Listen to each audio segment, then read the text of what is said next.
This particular PowerPoint is not in your book, but is from a supplemental book called Words Their Way. But I think it's important to talk about the developmental word knowledge that children go through.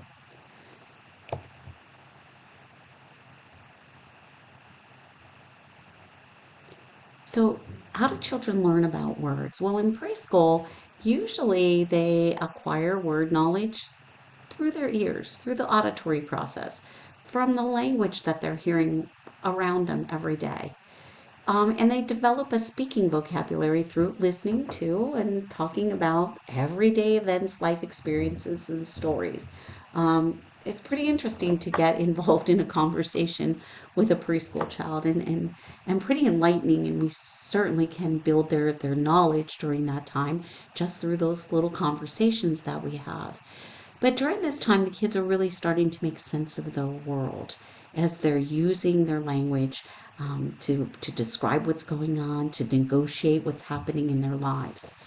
And the children begin to experiment at this point with pen and paper, little scribbles. Um, they watch what their parents are doing or their brother and sister, and they kind of imitate that. And they begin to start to understand the forms and the functions of what written language is all about. They learn their first written words during this time, usually their own names. They're able to recognize their own names. Words like mom, cat, dog, phrases like I love you, things of that nature, the naturally occurring things. And that's all happening in the preschool time. As students grow as readers and writers, then the language of books and print becomes a really critical component to their literacy development. And vocabulary is learned when we're engaging them in purposeful reading and writing, listening, and speaking activities. Even more words can be learned when children explicitly examine the printed word and they're looking for consistencies within those words. They start to notice those word families or those rhyming patterns. So they're starting to look for those things, and they can relate it to their oral language and speech sounds. And that's all happening in the early years. So what we know about the developing word knowledge is that Charles Reed and Carol Chomsky, back in the early 70s, were studying preschoolers' attempts to spell.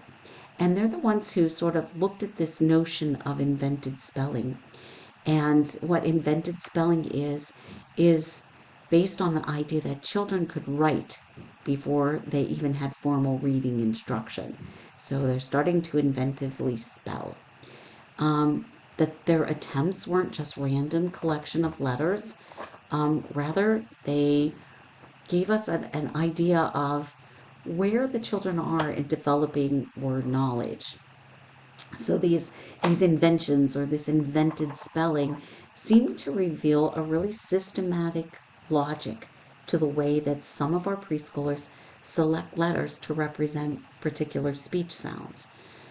And as we begin to understand the research, we begin to understand what's happening with children, and it can drive and inform our instruction. So Henderson in the late 70s, early 80s, found that same underlying logics to students' errors that changed over time. And what we mean from this, they were from the spelling of single letters and letter groups or patterns to the spelling of meaning units such as prefixes and Latin roots. And there were many other additional studies then that confirmed this sort of developmental process across students and preschoolers through to adulthood. So then comes this idea of conceptual development. And conceptual development really starts, and even when you're teaching kids who are have a disability on the more severe end of a disability, oftentimes we begin by seeing if children can categorize or sort things, sort shapes, or sort colors. And those are things that we start with very early on because categorizing is our earliest conceptual development. And as human beings, we have this interest in finding order and patterns. We compare, we contrast, we pay attention to what stays the same despite these little variations. And students expand their vocabularies really by comparing and contrasting one concept with another. And the number of concepts they analyze then increases. But the process is still the comparing and contrasting or categorizing. And that's where we talk about word study. And word study happens in these hands-on sorting and matching activities that we engage students in. And when we engage them in them, it's really reflecting their basic cognitive learning process. They're categorizing, comparing, and contrasting words by the different word features. And then we have them talk about it and reflect on what they notice.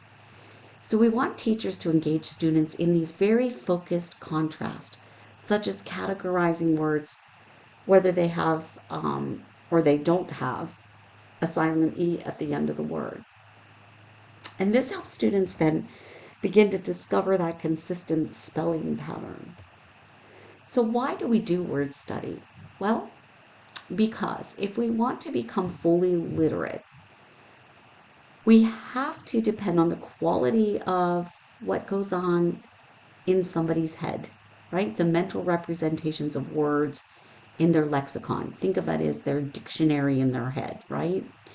So the lexical qualities include knowledge of pronunciation, so phonology, meaning, semantics, and the use of syntax.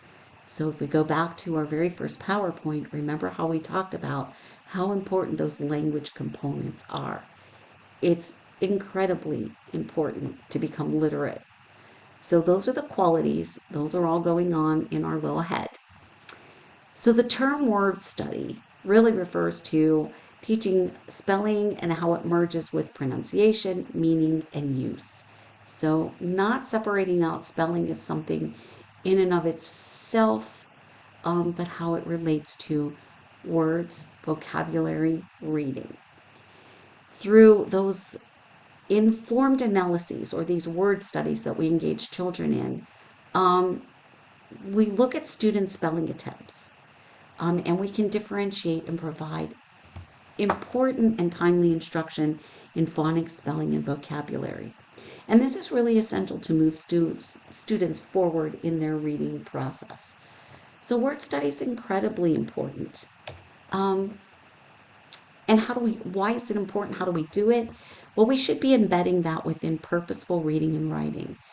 It needs to be engaging and motivating, but it needs to also be a systematic, developmentally based scope and sequence. So, really understanding where kids are developmentally, how much, and in what sequence do we engage students in these things. And then give them hands-on opportunities to play with words. Maybe letter tiles to form different words. Match anything that's tactile or that they can move around or manipulate. And what we're doing during that time is getting students to look at and analyze words and to generalize beyond an individual word to groups of words or families of words. And we're going to give them opportunities for really active critical thinking about words. When we engage students in word study, we're actively exploring the nature of the spelling system.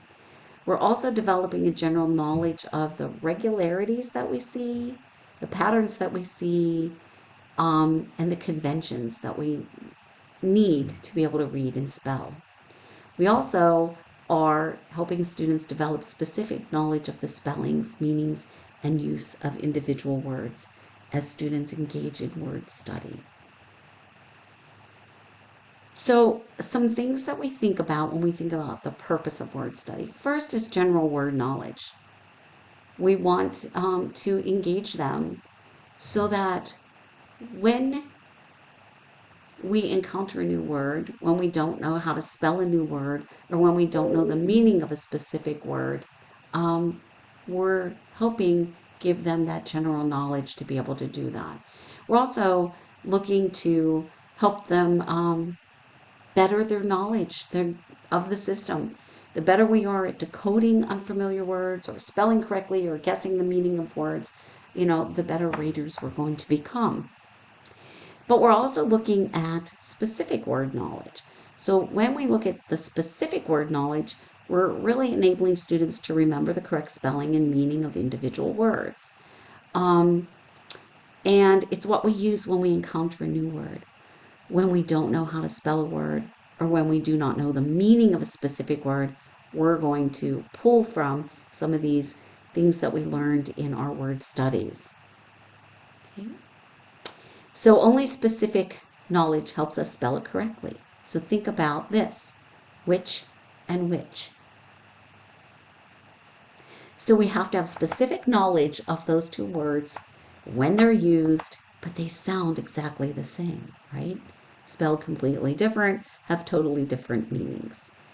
So you're going to find too that by using word study, if we just teach children to read using some of the rule bases that we use on, I before E except after C, that's just an example of a rule. But we have a lot of rules that usually when you have a consonant, vowel, consonant, and an E at the end, the vowel E, it says its name. So home says the long O, right? Cake says the long A. But now let's take home, which follows that rule. But then let's take SOME. And how do we pronounce that? Some. And then there's another sum, SUM, right? So we have to understand that there's so many exceptions to our rules that word study is going to help our children by looking at some of these things. So we're looking at the relationship between the specific knowledge and the general knowledge, and how they support each other. So the basis for developmental word study is they got to learn the alphabet. They have to be able to see patterns. They need to understand meanings. They have to document. We have to document specific kinds of spelling errors. If we're looking at errors dealing with alphabetical match of letters and sounds, so if they say FES for fish, errors dealing with letter patterns, SNAIK for snake, and syllable patterns like POPING for popping, errors dealing with words related in meaning like invitation for invitation, a lack of knowledge that invite provides the clue to the correct spelling of that second vowel in invitation is something that we would do in a word study, right? So what we're doing too is documenting these specific kinds of spelling errors that we're seeing.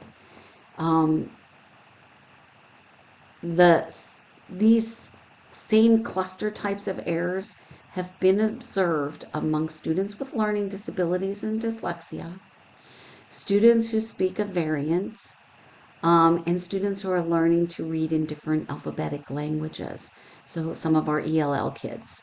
So many of them struggle with some of these basic errors that we're seeing.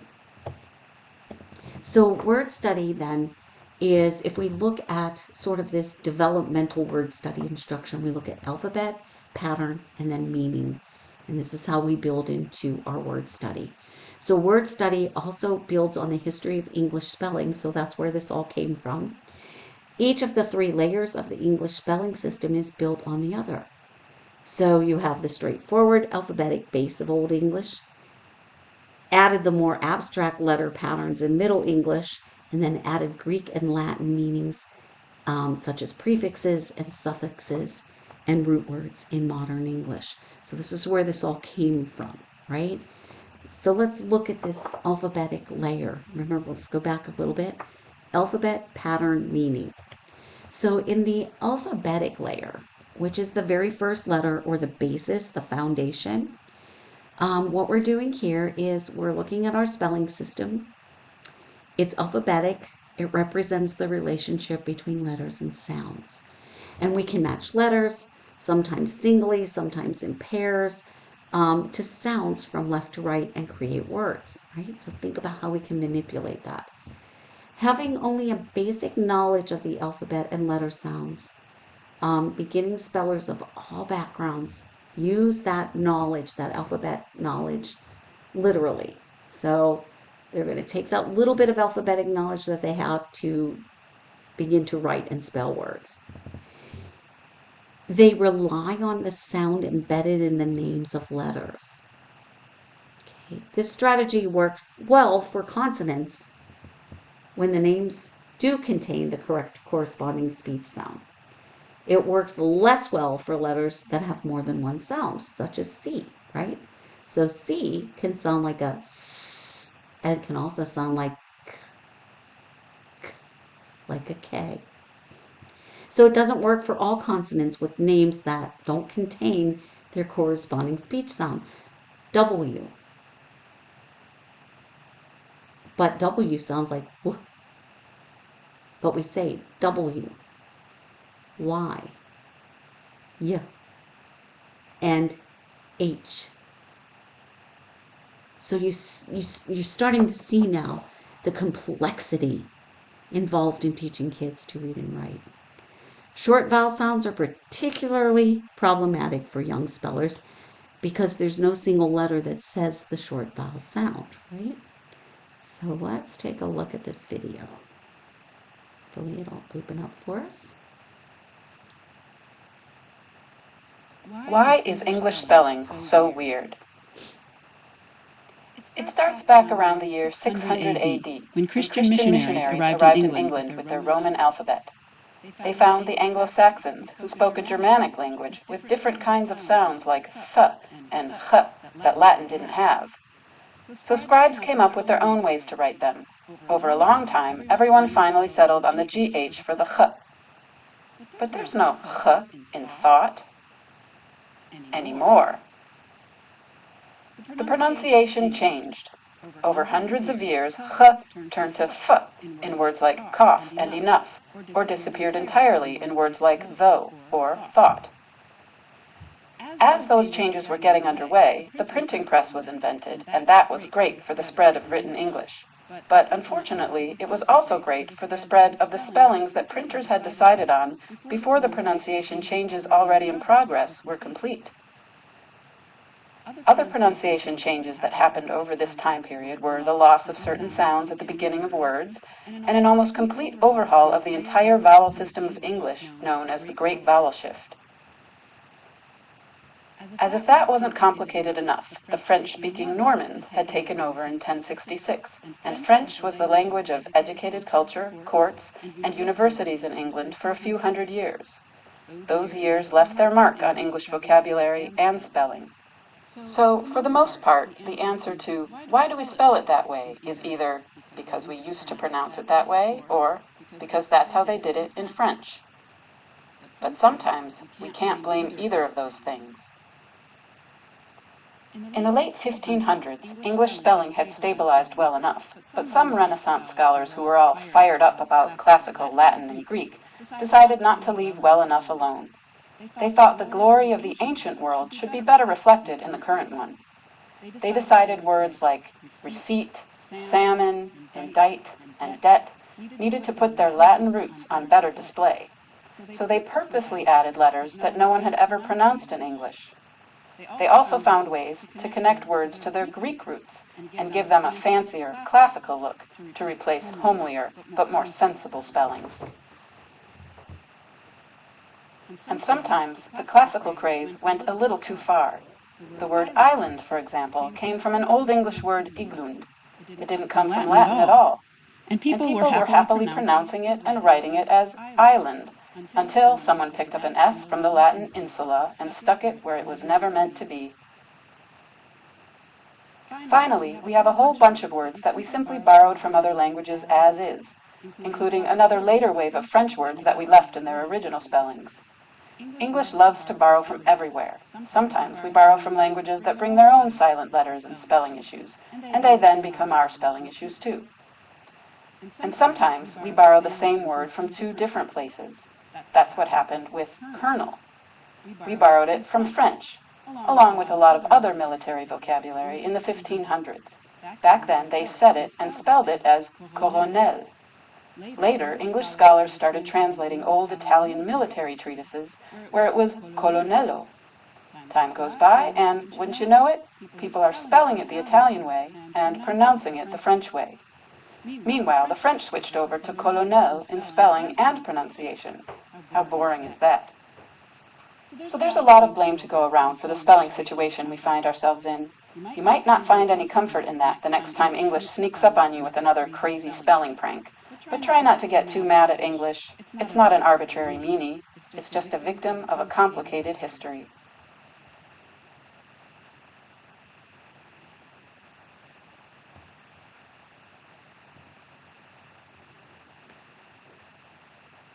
So that helps us understand why sometimes spelling is so difficult, and even teaching kids to read based on some of those conventional rules or order of things.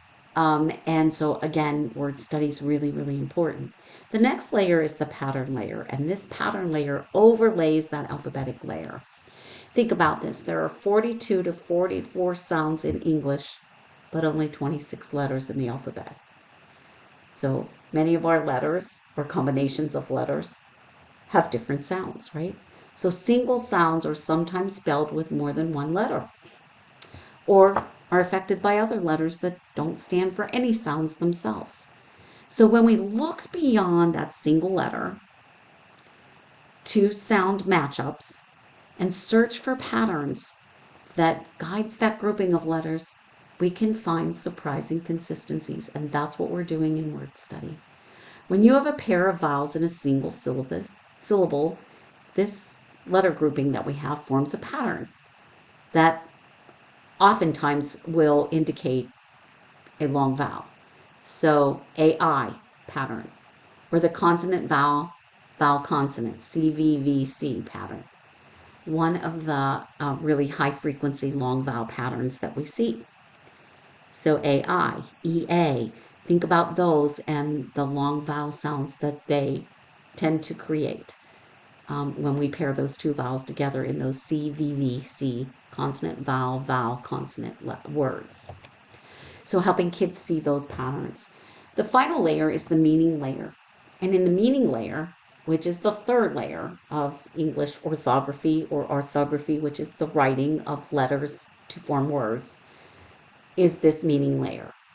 And when students learn that groups of letters can represent meaning directly, they are much less confused when encountering these unusual spellings. So for this, we're talking about things like prefixes, suffixes, Greek and Latin root words, right? So these meanings, units of meaning, are called morphemes. So they're the smallest unit of meaning in a language. If I say R-E, we know that it means something like that's going to be done over again. Repeat, so I'm going to say that over again. Reuse, I'm going to use that over again. So re is a morpheme. RE holds meaning. We know what that means. So thinking about that, then we can organize phonics, spelling, and vocabulary curriculum according to those historical layers of alphabet, pattern, and meaning. And that provides that systematic guide for instruction. And it places the types of words that we're going to study in sort of that evolutionary progression that kind of mirrors our developmental process in the orthographic system. So if you look at some comparisons, this is a nice little chart that came out of that book. The alphabet historical spelling is Anglo-Saxon. Wife was spelled W-I-F. Today was T-O-D-A-E-G. Heaven, you can see how that is. And then students spelling by stage. So when students are in that letter name alphabetic stage we talked about, where they're trying to spell according to what that letter name is, you might see something that sort of resembles what the historical spelling was. So if you just look down through here, you can see that. When they move to the pattern stage, which is the Norman French Chaucer stage, you can see how young was spelled, sweet was spelled, and then look at some of the word patterns that our little 8-year-olds are doing. They look familiar, right? And then when we move to that Renaissance stage, that meaning stage, you can look how those were spelled for discord, follow, music, and look at what a 14-year-old might do with syllables and meaning. So there is some developmental process that really mirrors the historical process. It's pretty fascinating, actually. So when we're doing word study instruction, we have to match the needs of the child. So where's their instructional level? So we always want to teach within that zone of proximal development. If you don't remember what that is, it's Vygotsky when he said, a child can do things with the help of a capable other, either another student or a teacher. So this is where they're not quite ready to do it on their own, but with some support they can do it. Word study begins with finding out, what each child already knows, and that's where you start your instruction. And the best way to find out what they need to learn is to look at it. So look at what they're doing, what they're writing.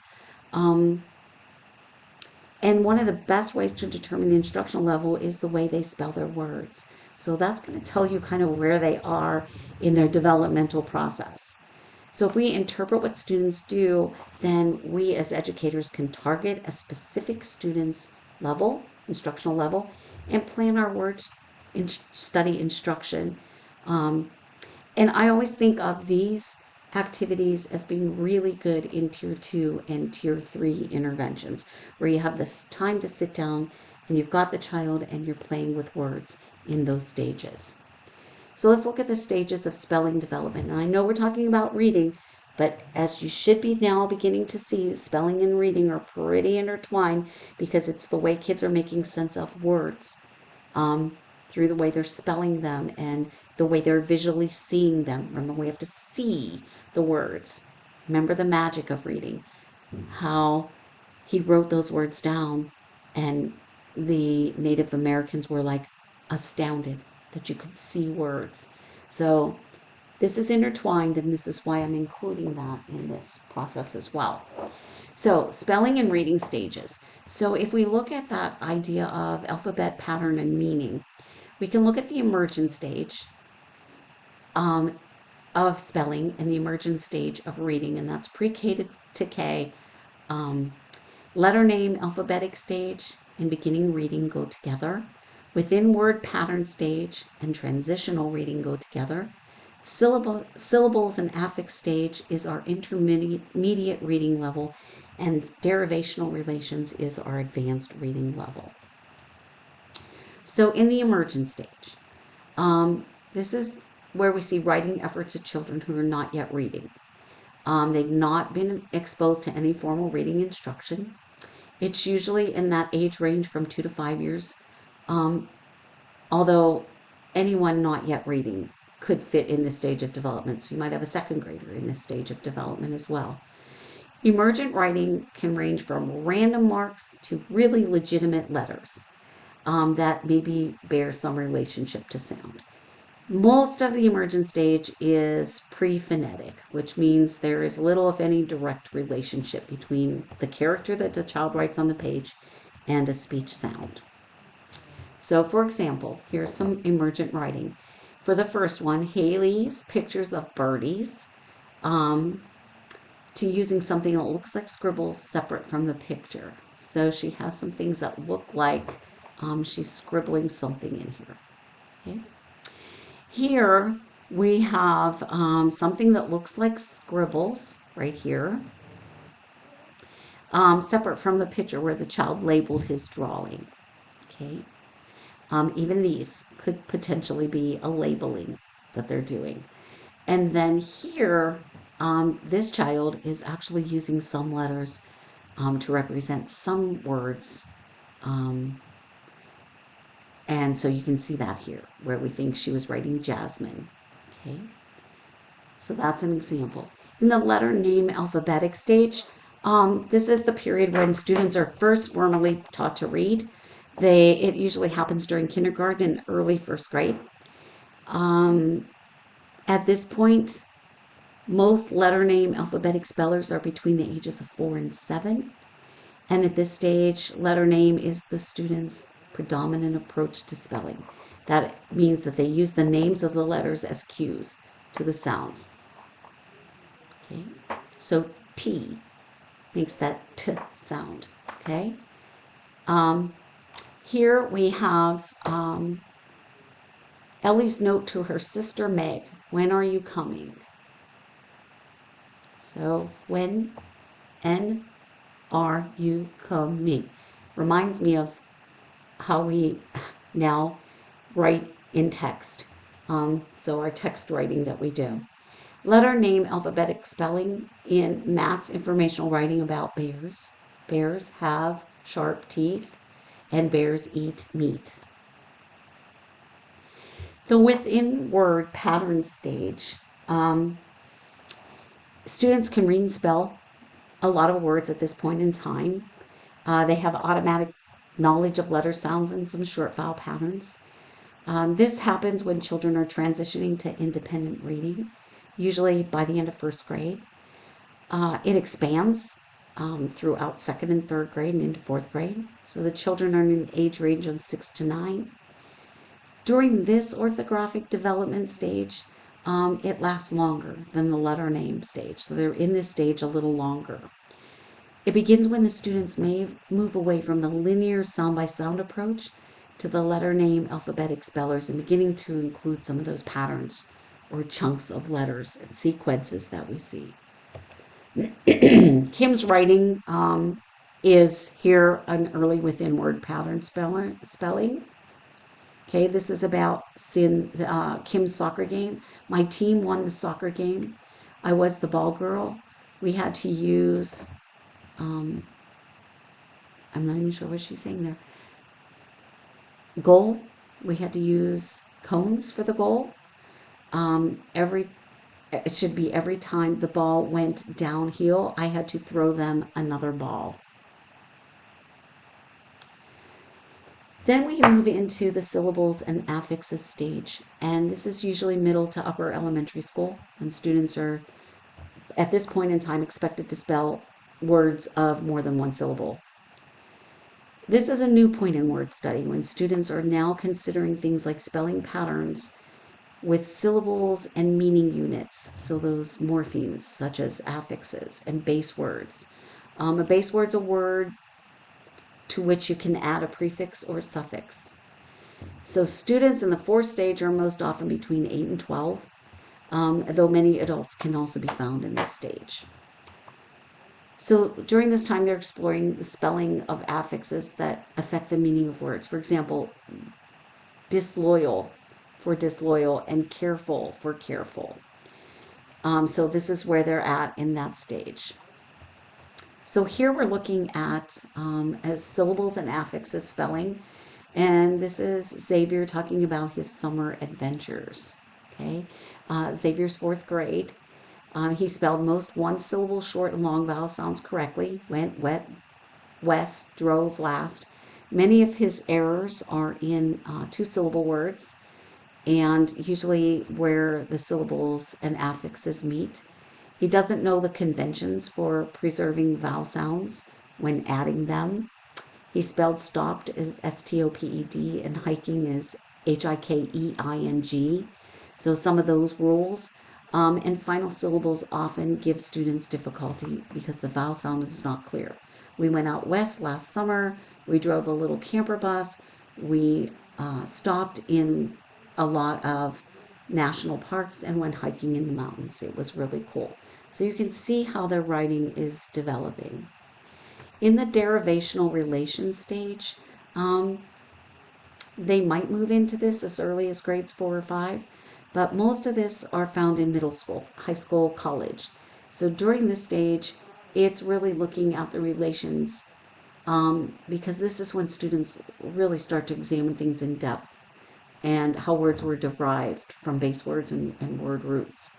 So students at this point are discovering the meanings and spellings of meaningful words. Parts or morphemes remain constant across different but derivationally related words. So, for example, mandate, mandatory, human, humanity, custody, custodian. So you can see how, the the root word is there, or the base word, and then we add these other things, but we can see how that spelling, um, from that root word remains sort of consistent. So this one is a sixth grader. She spells most of her words correctly. She has some errors, that show that she doesn't have a good grasp of derivations. So, for example, favorite is spelled favorite, with Erite, and different spelled different. Different do not reflect their relationship to favor and differ. So they would still hold those, um, if they had that knowledge. Her errors on final suffixes, such as SION in division and the ENT in ingredients, are typical, for students of this age. So when we think about, perspectives of stage spelling, you should know that the concept of stages in the development of the ability, is very hotly debated. It's important to be aware that this debate is important because it has direct implications for instruction. So, a number of researchers have challenged this stage model, describing spelling development as overlapping waves rather than stages. They say it's nonlinear, it's statistical, or it's based on multiple sources. So, there's an overlap between stages in learning and instruction and different aspects of words. Um, the key is knowing which aspects and how much you should emphasize. So now let's look at the synchrony of literacy development. The scope, the sequence of word study instruction is really based on developmental relationships between spelling and reading behavior. Okay, so bringing this all back now into the idea that spelling informs reading, reading informs spelling, right? It's reciprocal. When teachers conduct word study, they're addressing the learning needs in all of those areas of literacy, because development in one area relates to development in the other areas, and we don't often think about that. That's why you often hear that when we're doing reading, we should also be encouraging writing, okay? Because this harmony in the timing of development, has been described as what we call a synchrony of reading, writing, and spelling development. So emergent readers, um, are more pretend than real. They might read familiar books from memory using the pictures on the page, but they're not necessarily truly reading. They might call out the name of favorite fast food restaurants as they go around with the logos that they see. They may lack understanding of the alphabetic principle. Um, they're just gradually acquiring that directionality, understanding that that print moves from left to right, top to bottom. That's why we always tell you to, as you're doing your books, to show them how, um, things go from top to bottom, left to right. So by the end of the stage, though, they'll have learned many letters of the alphabet, and, may include a few letters to represent some speech sounds when they write. Beginning readers have a concept of word and text. They can point accurately to a few lines of familiar text. They have limited knowledge of letter sounds at this point. Reading errors offer a lot of insight to understand, what they know about print. They do use context as well as partial consonant cues, because consonants are a little easier. Require support in the form of predictable, memorable texts or books. So, we want to use books that have like, repeated lines, or, have limited number of words. The readings at this point disfluent, choppy, a lot of times word by word. unless they've read the passage before. And that's why we always tell you that don't just read the book once, but, rereading a book is really important. They need to read aloud to vocalize the letter sounds. And at this point, they're usually finger pointing as they read. And they progress from writing a few words and sounds to writing full stories. In the transitional reader, they're more fluent. Sight words read over and over again in meaningful context and words that are frequently occurring. Letter patterns mapped to speech sounds, such as consonant, vowel, consonant words. Um, they integrate knowledge and skills acquired in the previous two stages. They advance in their word knowledge, and their sizable sight word vocabulary allows them to write more quickly and then give more detail as they're writing. So the writing and reading speeds at this stage increase significantly. For our intermediate and advanced readers, they have a pretty good automatic word recognition, which leaves their mind free to think rapidly as they read. They read most texts with good accuracy and speed, both orally and silently. They're more flexible, strategic readers. They become an ever more dominant mode of learning information and concepts, so they're really relying on reading for that. They're fluent writers. The content of their writing often, shows more complex analysis or thought process. Vocabulary and word use is central to the connections, and studying spelling, meaning connections, is central to maximizing their vocabulary growth during this stage. So, the integration of word study with reading and writing. Remember, we talked about alphabet, pattern, meaning. So we think about spelling, reading, writing, and oral language and vocabulary. So spelling facilitates reading, reading informs orthographic knowledge, spelling exercises for writing informs orthographic knowledge, and underneath this all is oral language and vocabulary, which is back and forth through all of this. So it's really a process incorporating all of these pieces. Here are some just links to different activities so that you can see what we're talking about when we talk about word study. So you might want to access these links so that you can look at that.